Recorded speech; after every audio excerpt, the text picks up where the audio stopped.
की वंदे वंदे वंदे। आज की इस चुनावी सभा में मंच पर उपस्थित प्रदेश सरकार में मेरे सहयोगी मंत्रीगण,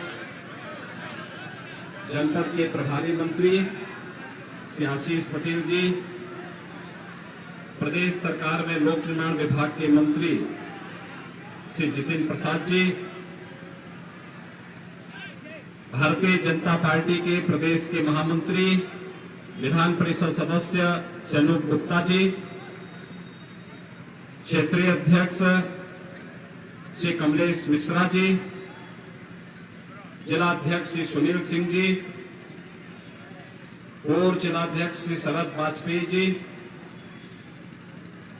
पूर्व जिलाध्यक्ष विनोद मिश्रा जी।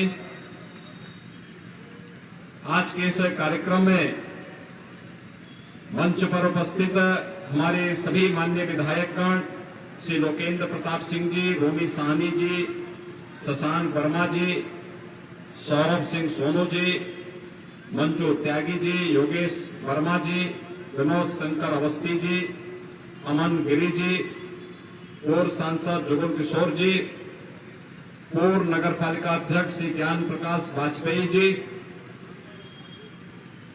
आज की नगर जिला पंचायत अध्यक्ष के प्रतिनिधि श्री नरेंद्र सिंह जी, विनीत मनार जी, आज के इस कार्यक्रम में उपस्थित जिला महामंत्री और जिला संयोजक स्थानीय निकाय श्री राम जी मौर्य जी, श्यामो पांडे जी, अरविंद गुप्ता जी, नगर पालिका परिषद लखीमपुर की प्रत्याशी श्रीमती पुष्पा सिंह जी, सभी नगर निकायों के हमारे अध्यक्ष पद के प्रत्याशीगण और अपने अन्नदाता किसानों के परिश्रम और पुरुषार्थ की भूमि,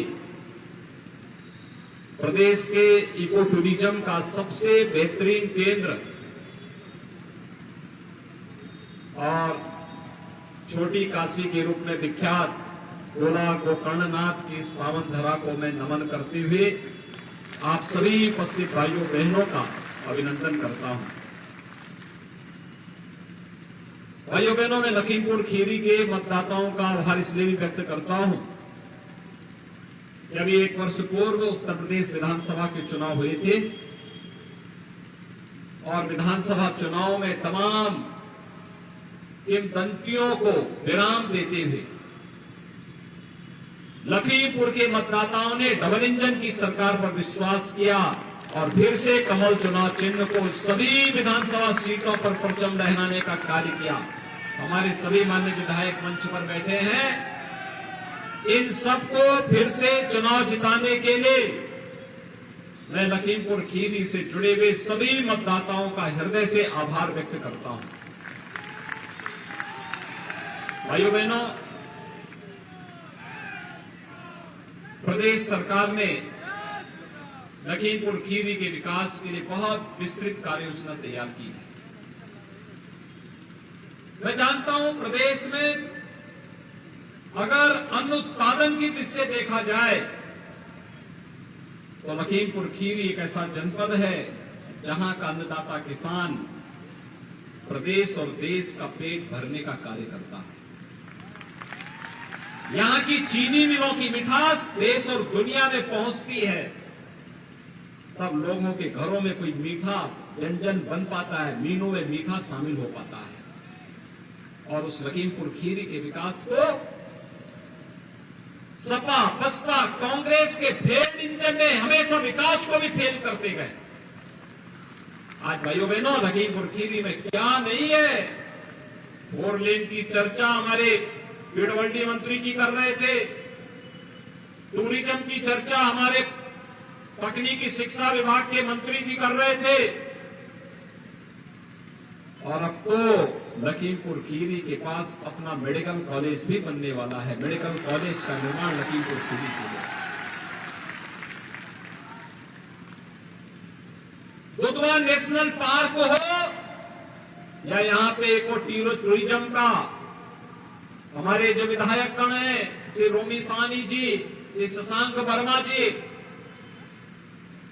ये सभी लोग लगातार कहते रहे हैं और कभी कभी अपनी कविताओं के माध्यम से विनोद शंकर जी, अवस्थी जी भी कुछ कुछ अपनी बात बोल देते हैं। बेहतरीन केंद्र के रूप में विकसित किया जा रहा है और इसीलिए हम लोगों ने तय किया है यहां की एयर स्ट्रिप को एयरपोर्ट के रूप में डेवलप करने का। एयर कनेक्टिविटी, आप सोच सकते हैं लखीमपुर खीरी से भी देश के लिए और लखनऊ के लिए या दिल्ली के लिए वायु सेवा की सुविधा एयरपोर्ट के माध्यम से देने के बड़े कार्यक्रम को आगे बढ़ाने के लिए हम कार्य कर रहे हैं। भाइयों बहनों, टूरिस्ट आएगा, रेस्टोरेंट बनेंगे, होटल बनेंगे, गेस्ट हाउसेज बनेंगे। कोई होटल बनाएगा, कोई होटल में काम करेगा, कोई गाइड का काम करेगा, कोई रेस्टोरेंट का काम करेगा। यहां के अन्नदाता किसानों के द्वारा उत्पन्न की गई जो फसल है वो यहीं पर उसका अच्छा दाम मिलेगा। और भाइयों बहनों, एक तरफ ये टूरिज्म देश और दुनिया को आकर्षित करेगा और दूसरी ओर जब छोटी काशी के रूप में विख्यात गोला गोकर्णनाथ धाम का कॉरिडोर का निर्माण कार्य पूरा होगा, भाइयों बहनों, स्वर्गीय अरविंद गिरी जी को भी श्रद्धांजलि होगी और साथ साथ लखीमपुर खीरी के बारे में लोग और भी जानने को उत्सुक होंगे। भाइयों बहनों, हमारे धार्मिक स्थल राष्ट्रीय एकात्मता के तो स्थल है ही, आस्था के प्रतीक तो है ही। यहाँ के संस्कृत विद्यालय के हमारे छात्र यहाँ पर खड़े हैं, वैदिक मंत्रोच्चार के माध्यम से लोक मंगल की, लोक कल्याण की, मानवता के कल्याण का मार्ग प्रशस्त करते हैं। लेकिन साथ साथ हजारों परिवारों का पेट भरने का कार्य भी एक तीर्थ स्थल करते हैं। कोई दुकान का काम करेगा, कोई रेस्टोरेंट का काम करेगा, कोई टैक्सी का काम करेगा, कोई गाइड का काम करेगा, किसी को फूल पत्ती बेचने का काम मिलेगा, किसी को पूजा कराने की कार्य में लोक मंगल के कार्यक्रमों के साथ आगे बढ़ने का कार्य होगा।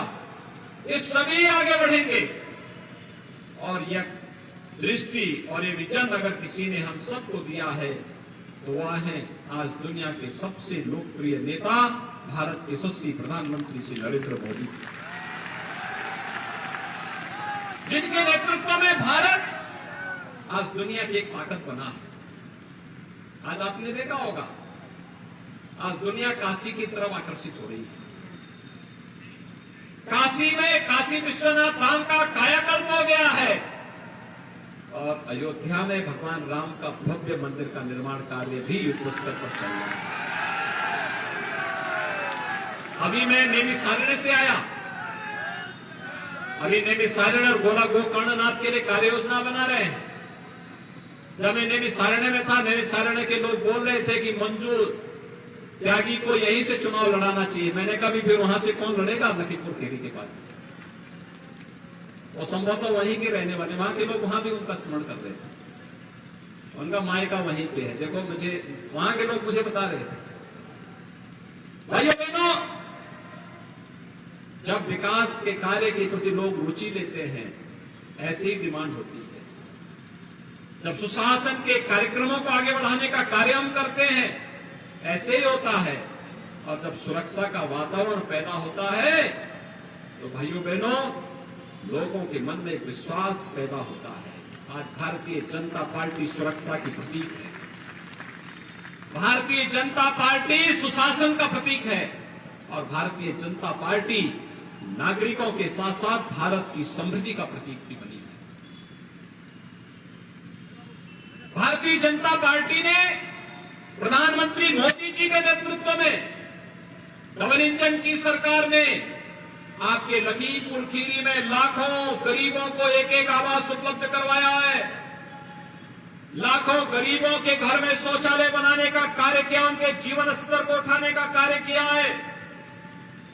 हर गरीब परिवार को रसोई गैस का फ्री में कनेक्शन दिया गया है और अब तो सरकार ने भी तय किया है होली और दीपावली के अवसर पर फ्री में एक एक सिलेंडर भी हर उज्ज्वला योजना के लाभार्थी के घर तक पहुंचेगा। कोरोना कालखंड में जब संकट आता है, सामान्य दिनों में तो हर व्यक्ति आपके लिए आपका हालचाल पूछेगा, लेकिन जब संकट आया था तब भाजपा ही आपका हालचाल पूछी थी। फ्री में राशन की सुविधा हर गरीब को देना, यह भी भाजपा ने ही किया। और इसलिए भाइयों बहनों, चाहे वह गरीब कल्याण योजनाएं हो या इंफ्रास्ट्रक्चर की बात जो जितिन प्रसाद जी कर रहे थे, हाईवे का निर्माण, एयरपोर्ट का निर्माण, टूरिस्ट डेस्टिनेशन के लिए कार्य, और चाहे युवाओं के लिए किए जाने वाले विभिन्न प्रकार की उनकी रोजगार और नौकरी की योजनाओं का लाभ है। बहुत कार्य होने जा रहे हैं और उन कार्यक्रमों के साथ जोड़ने के लिए आज मैं आपके पास आया हूं, आपसे अपील करने के लिए। आपने विधायक जिताए, मेडिकल कॉलेज आ गया। आपने यहां पर भाजपा को जिताया, सड़कें बन रही हैं, टूरिज्म के कार्य हो रहे हैं, एयरपोर्ट भी बन जाएगा। लेकिन ये गली मोहल्लों की सड़कों का निर्माण, हर घर नल की योजना का लाभ, आपको अपने सर्टिफिकेट के लिए कहीं बाहर न जाना पड़े, वही ये सुविधाएं आपको प्राप्त होंगी। इसके लिए तो नगर निकाय में भी तीसरा इंजन लगना ही चाहिए, और तीसरे इंजन के लिए ही भाजपा के समर्थन में आपसे अपील करने के लिए मैं आया हूं। भाइयों बहनों, उसी की अपील करने के लिए आज मैं आपके पास आया हूं। और इसलिए इससे पहले कि इंद्र भगवान की कृपा हो, मैं आप सबसे अपील करूंगा कि भारतीय जनता पार्टी ने यहां पर श्रीमती पुष्पा सिंह जी को लखीमपुर खीरी से, श्री विजय शुक्ला रिंकू को गोला गोकर्णनाथ से, संदीप मल्होत्रा को नगर पालिका मोहम्मदी से, केबी गुप्ता को बलिया से, शंभू चौरसिया को धोराड़ा से, बद्री प्रसाद मौर्य को निघासन से, उत्तम मिश्रा को सिंगाही से, श्रीमती राजकुमारी अग्रवाल को भीरा से, श्रीमती कीर्ति माहेश्वरी को मैनाली से, श्रीमती माया देवी को खीरी नगर पंचायत से, श्रीमती उमा राज को ओयल से, श्री आशीष अनल को, श्री कुलदीप कुमार को बरवर से, ये भारतीय जनता पार्टी ने प्रत्याशी बनाया है। आप सभी इनको जिता करके भेजेंगे, सभी लोग जिता करके भेजेंगे। दोनों हाथ ला करके बोलिए, दोनों हाथ ला करके। सभी लोग सहमत हैं? पूरा बोर्ड विजयी बना के भेजेंगे। अगर आप भी बना के भेजेंगे तो मैं भी आपको आश्वस्त करता हूं कि विकास के लिए पैसे की कमी नहीं आने दी जाएगी। अच्छी सड़कें, बिजली, पानी, अन्य जो भी बुनियादी सुविधाएं होंगी उसके लिए पैसा आएगा। आप जिता करके भेजेंगे? सभी सहमत हैं? तो फिर मेरे साथ बोलेंगे, भारत माता की, भारत माता की, भारत माता की, जय श्री राम।